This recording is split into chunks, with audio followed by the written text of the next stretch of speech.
Good plenty. All right. Now, hold on. Yep.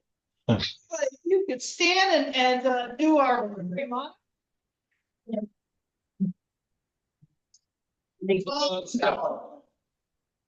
Agents. United States of America. And to all standards.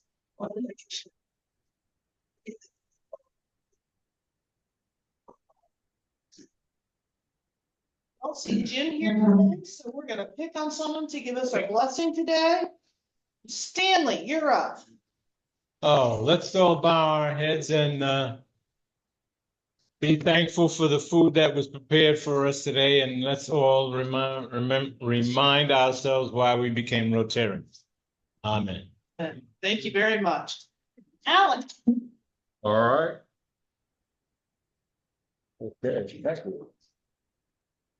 All right, top page 21, everyone. When you're smiling, I can You're make smiling. Do it again. When you're smiling, it's been a popular song, Shakespeare still often made, published almost 100 years ago, 1928. So it was just this year, 2024, that it moved into the public domain. Now, available to everybody, no copyrights involved. Okay. So let's do it together here, shall we? You're smiling. The whole world smiling.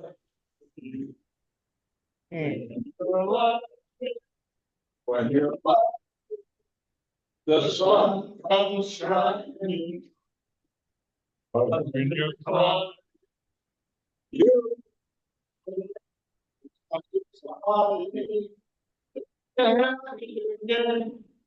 I'm smiling, cause when you're smiling, oh,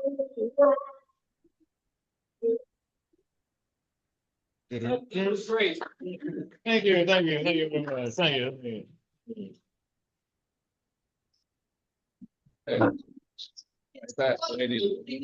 We don't speak. We just have to go over some club business today, so I will actually open the floor first. And you'll actually do happy dollars. Yes. We're both must be smiling right now for that great rendition. Who's happy? Bill. I'm extraordinarily happy because yesterday, To the tune of how much is that happiness coming in the form of? $5. I'm not John Burns. I'm happy because yesterday I got my COVID, my flu shot, Oh, and I was in agonizing pain all night. And I'm happy that pain from the shot? I was gonna say, pain from the shot, or what did Jackie do to you?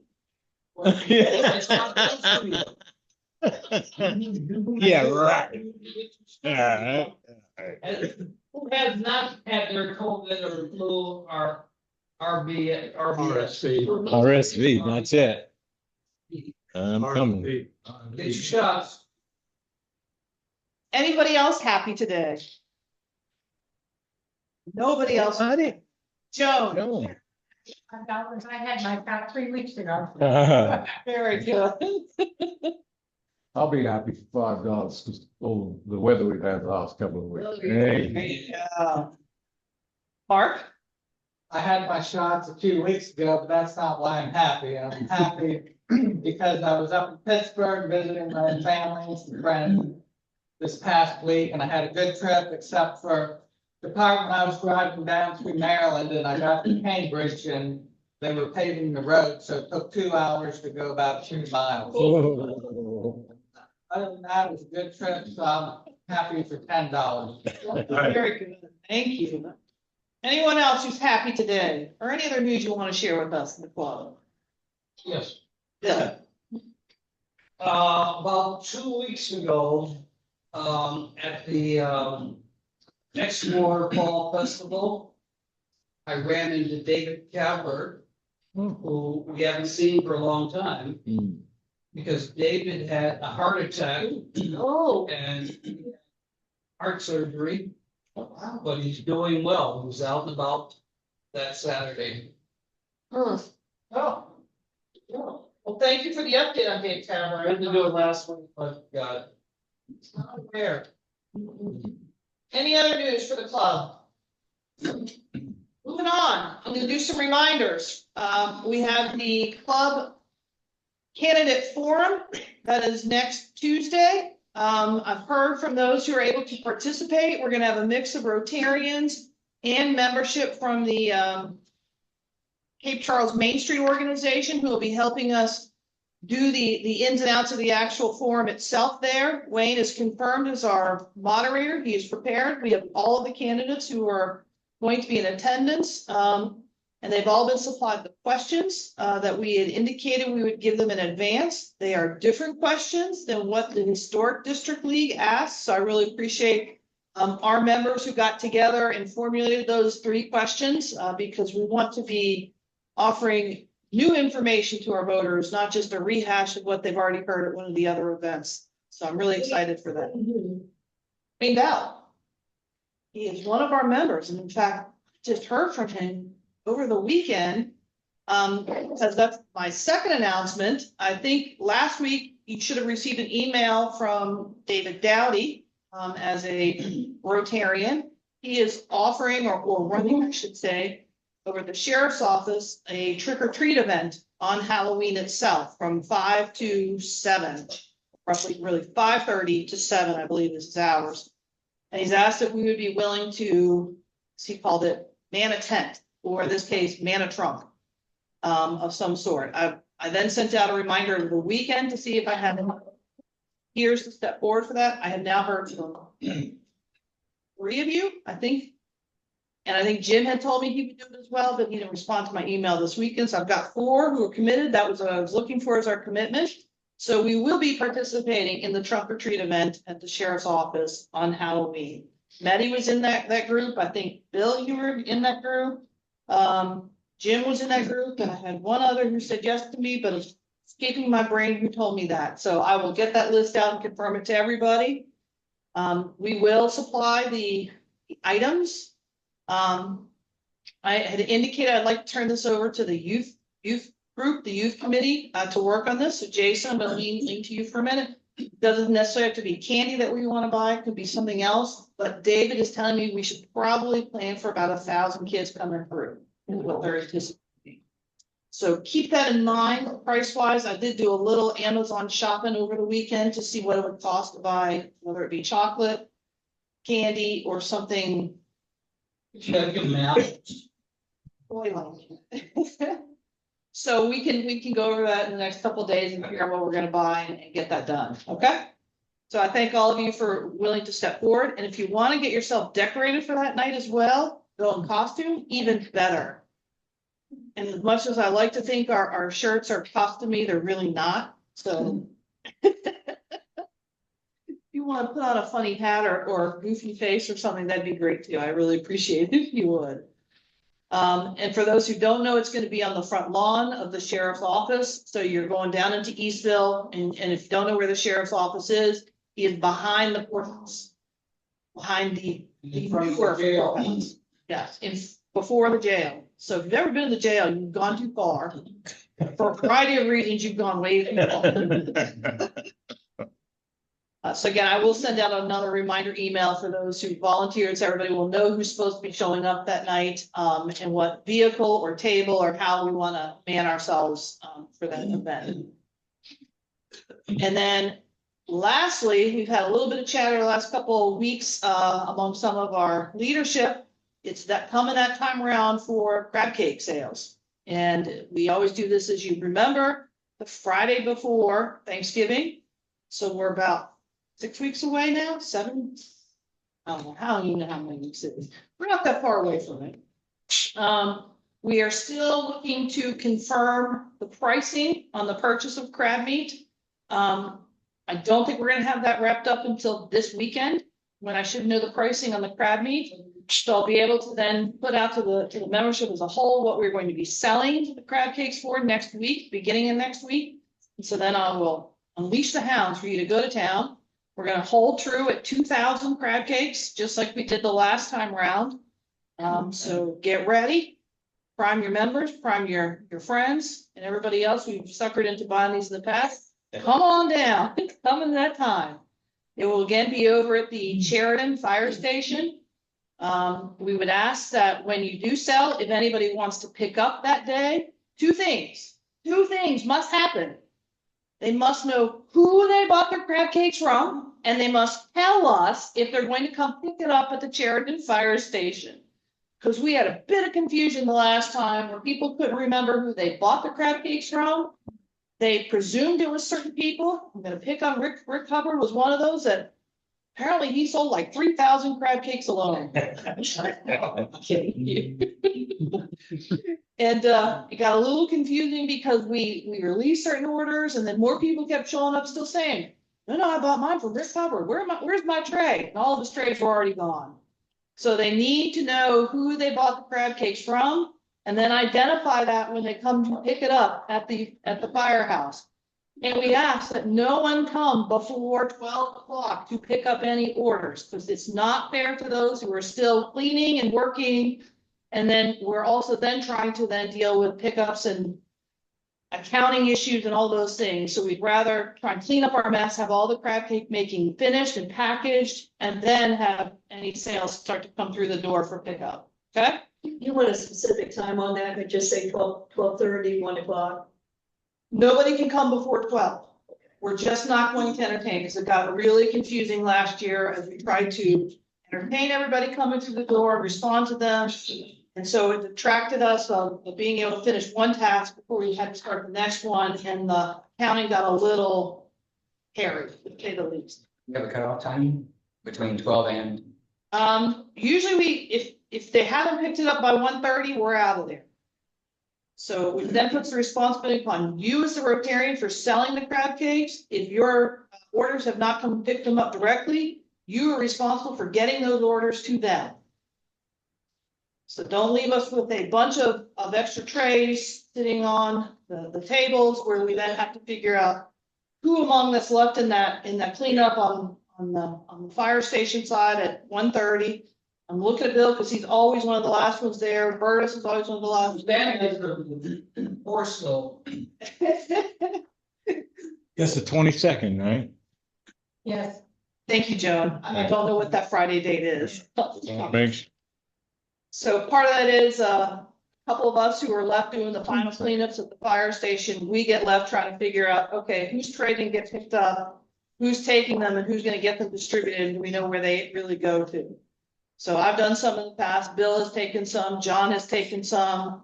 I forget who else we unloaded on. So we ask, as a Rotarian, if you sell any, please make the arrangements. If you are not going to be there for the day of making crab cake, that you have made arrangements for somebody to pick up all your orders, or all of your people are picking their orders up for them, okay? So yes, we are looking for all of you to actually show up and work the event too, because we need every single person to do this in a timely fashion. When we did this in July, or June, sorry, it was the end of June, we ended up with 41 people helping us make the crab cakes. That is how we were able to finish in 3.5 hours.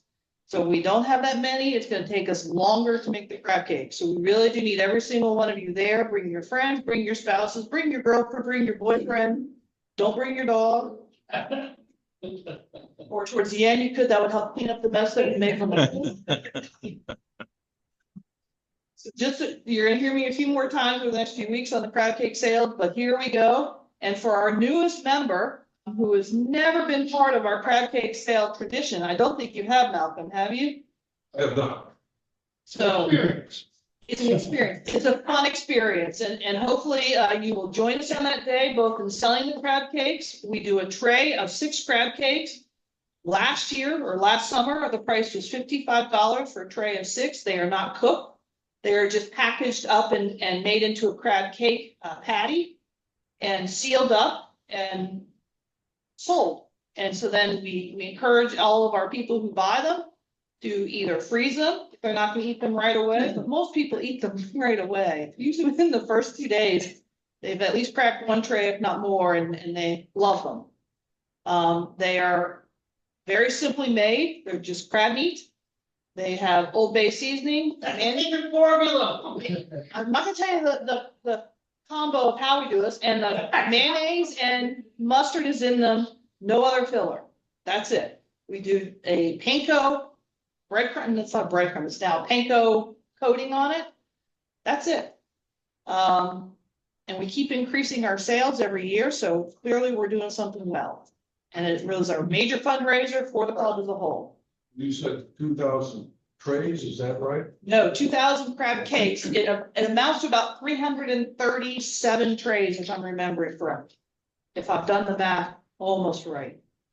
So it's a lot of trays when it's all said and done. It may not seem like a lot when you say it, it's a lot. But I think you're gonna be fortunate again to have the ladies from the American Legion come and help us. Help us. They have been phenomenal in making sure we get this done timely. Okay? Any questions on our crab cake sales coming up?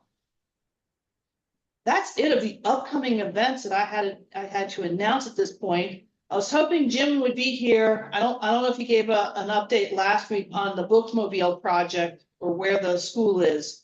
That is the holdup at this point, is we're waiting for the bus to get retrofitted, fully equipped to be converted to a bookmobile and then get wrapped with our graphic on it as well. So as soon as we have a timeline back to the school as to when that will be finishing up and ready for rolling out to the public, then we can start working on the next piece of it which is what communities will we be going to visit, the dates we'll be doing this, the materials, things of that nature. So at that point, I know several of you have indicated your interest in being a part of that with Jim. So we will get that committee rolling at that point to start working on the calendar and schedule into the community and to us as readers to go read to the kids in our community. So I'm sorry Jim wasn't here today and he wasn't here last week. So hopefully for next week, we can get you an update on that project. So I want to keep that one moving along for us because it's not just that we fund the bookmobile, but we actually need to get it in motion. Don't think I had anything else to update on at this point in time. There were a couple of updates from our board meeting last week, which not the one to give the updates because I skipped that meeting too. No, I'm kidding. I had a commitment at the town level that I had to be there for. So I don't know everything that happened at the board meeting. I have a little bit of an idea. I got an update from Bill Stram. Let's go back and remember it all. I'm actually going to turn it over to Mark with some good news from his tenure as our president that we received.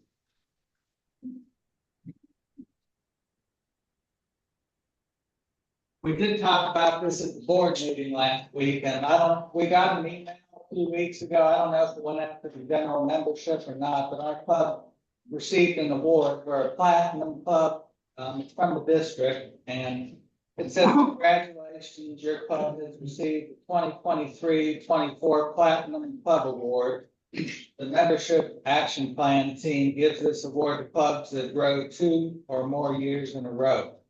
So they sent us a certificate and I printed a couple copies out, but there were 8 clubs from the district that were received this award, and the award itself is in color, but I don't think the color printed. It's nice color. Anyway, there were 8 clubs. I don't know if it's how many are in the district. Is it 16? Anyway, 8 clubs received the award. My club was right at the top because we grew 3 years in a row. All the other clubs that received the award grew 2 years in a row. So, congratulations. Thank everyone who helped make that possible. We lost a couple members last year. I think we gained 4 new members. So, and this year we have 2 new members. So it looks like we're on track to get the award again. I think so. And I hope so, and part of it is if I feel we're falling short, we're gonna have a comedy night again, and I'm gonna invite Mark back to be a comedian. I truly miss his jokes when he was president, and I'm just not as funny as you. So I know that could be a good recruitment drive for us too. Everybody would pay to see their doctor be so funny. So thank you for doing that, Mark, and I do credit your leadership. You held us firm and you actually give us the standard. You were here at every meeting during your presidency, right? Yeah, that's first. See? Katie, you are pretty fun. I try, but I'm not as funny as Mark, I can tell you. I do know at our board meeting, we were hoping to get distributed to you a whole list of what was in our budget that we had already agreed to fund for nonprofit contributions out this year. So I know the board was asked to go over that list so we can start making sure we are releasing those funds on a more timely basis. Because last year during our budget process, we released probably the bulk of them in June. And I felt it would be better if we can release them during the course of the year, throughout the year, if those organizations need those funds coming to them. I'm not saying that they're relying upon our funds to sustain their operations, but every little bit helps. We may be doing a $500 donation up to a $1,000 donation. I think one or two may be slightly larger than that, depending upon our commitments to them. But so we are working to clean up that record and information, and hopefully for the next meeting in November, we can give you a better accounting of where we are in the budget and the funds being released, so that everybody knows what nonprofit or other organizations that we're providing funding to and when that funding will be going out. Because I know sometimes you guys are out in the field and those organizations will approach you who would like some funds. It'd be nice if you're aware, we've already committed and we're going to, or we have given you the funds, that kind of information. So we want to be consistent across the board so you're aware of the impact that we are doing in this community.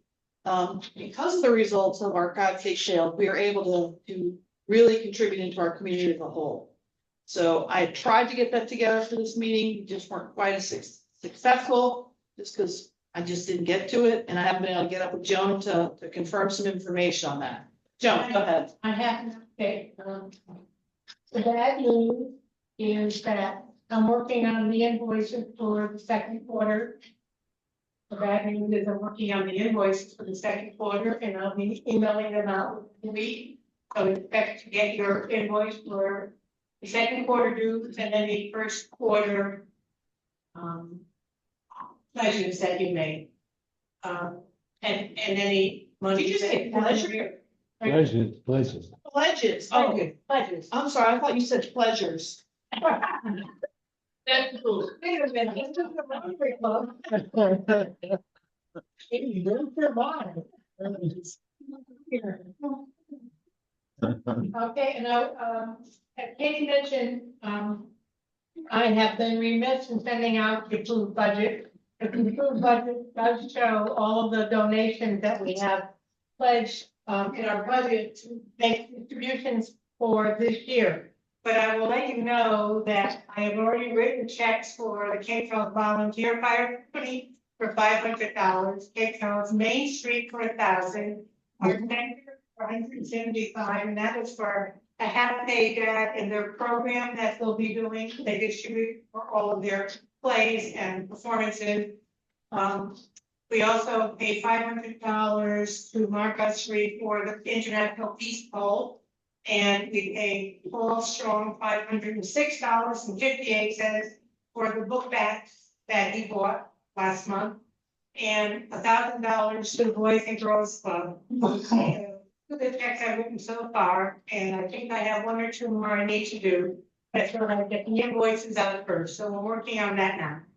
Excellent. Thank you, Joan. I appreciate that. So the other thing that happened at the board meeting, which I had provided to them, but it was not there to follow up on, but I have it today, is if you recall, over the last couple of meetings, I've been asking you to sign up for the committee list. And so I provided that to the full board as to who had signed up and told me what committees you wanted to be on. So we're going to take a few minutes to take some time. Before we draw for the Queen of Hearts, so I have a full complement set up for the membership committee. Jim Rich is going to be the chairman, and our members are Jim Stanner, Betty Bibbins, Diane Dawson, Jason Racine, and Stan. I will circulate all this as well to you by email by the end of this week, so don't worry about writing it down. I'm gonna find you one way or another. We have a Club Public Relations Committee. I don't have a chairman yet, but I have Joan, Rick Payne, Brian Peake, and Karen Jolly David signed up for that. For club administration committee, these are people who like the rules and don't enforce the rules and live within the rules.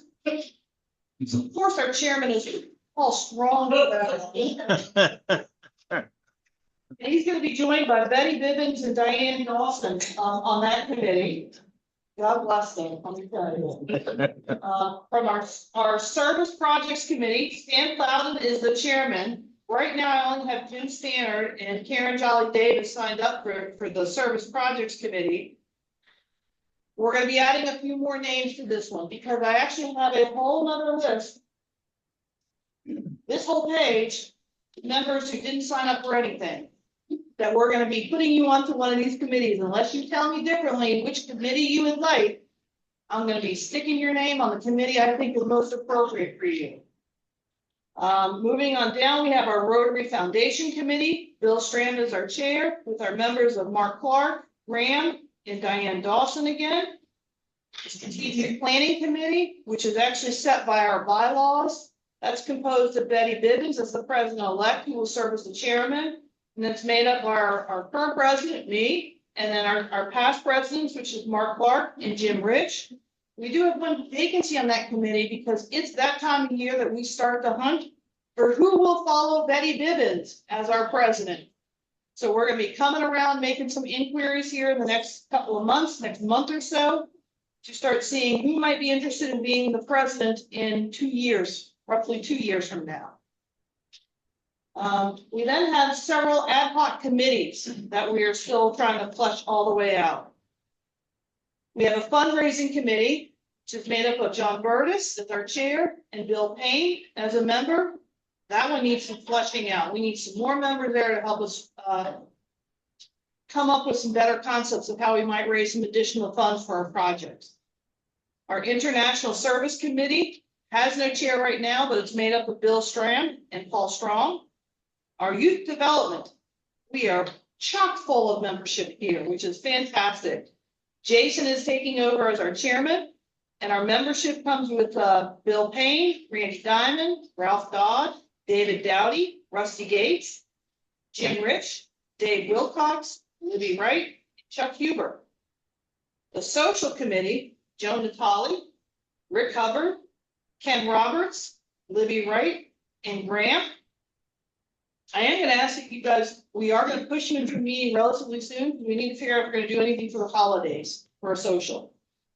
Our Invisible History Tour Committee, that's chaired by Nettie, and members are Diane, Tom Godwin, Joan, Stanley Plowden, and Paul Strong. And then lastly, we have our Speakers Committee. This one I kind of consider a little loose. We're all members of the Speakers Committee, whether you like it or not. Our chair is Bill Payne, who's keeping us on task with our spreadsheet, ensuring we have a speaker for every meeting. And the members right now are composed of John Burtis, Betty, Karen, Chip Miller, and Mark Clark. And lastly, we've noted that for our music selection, that is through Alan Burns, and we've given him a backup of Chip Miller. And greeters are listed as Ken Roberts and Dora Sullivan. I think there's a problem with Dora. She's almost never here. So Ken, that puts you always on deck to be a greeter, but we'll figure that one out as we go. So if your name wasn't called on at least 2 committees, you're gonna be getting put on 2 committees in total. So the ones I've not heard from at all, pick on you first. So it's Wayne Bell, Dolores, Ken Buda, Adam Charney, Walter Childs, Malcolm, Charlie Dickinson, Ernest Gates. I'm not even sure I've met Ernest Gates. Rusty. Oh, Rusty. No wonder I didn't know the name. And then Dave Kabler, Karen Rothrock, and Mark Usry, who have not been on any committee that I named today. So there are a couple others who've only signed up for 1 committee. We're gonna be picking that. I'm gonna sign everybody unless you tell me which ones you'd like to be on. By Friday, I will put everybody on 2 committees, and I'll get the list distributed to the club as a whole. Any questions? Anybody else have anything to add? Hearing nothing. Now let's end on a happy note of the Queen of Hearts. Who's got the high card today?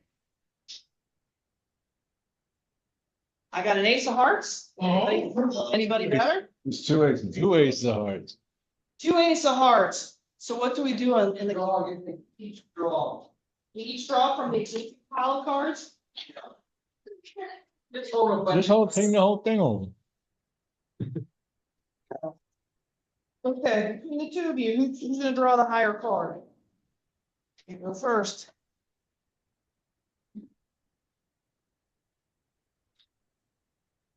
There we go. What do you got, Maddie? Oh, it's Rick Hubbard. He's got the Jack of Diamonds. Okay. So Joan, I had failed to give you the bank when we do that. Did somebody bring me There, it's What? in there. No. Boxes. Oh, there it is. I'm sorry. So Joan, you calculate how much it's left in your winnings today? Rick? What you pick from it? You are not a winner. It's an ace of diamonds, so we are still alive to get a bigger pot of money. So sorry. I'll play next year. Joan, can you tell us how much you won at the share today? How much? $7. Recovered. Okay, Rick, here you are, $7. Thank you. There you go, sir. Thank you very much. So with that said, I'm gonna have everybody stand and say that you think, say, and number one, Get the truth. 2, 3, Still good little better friendships. 4, Will it be beneficial to all? 5. Will we have fun? Everybody have a great day. All right. Ding, ding, ding.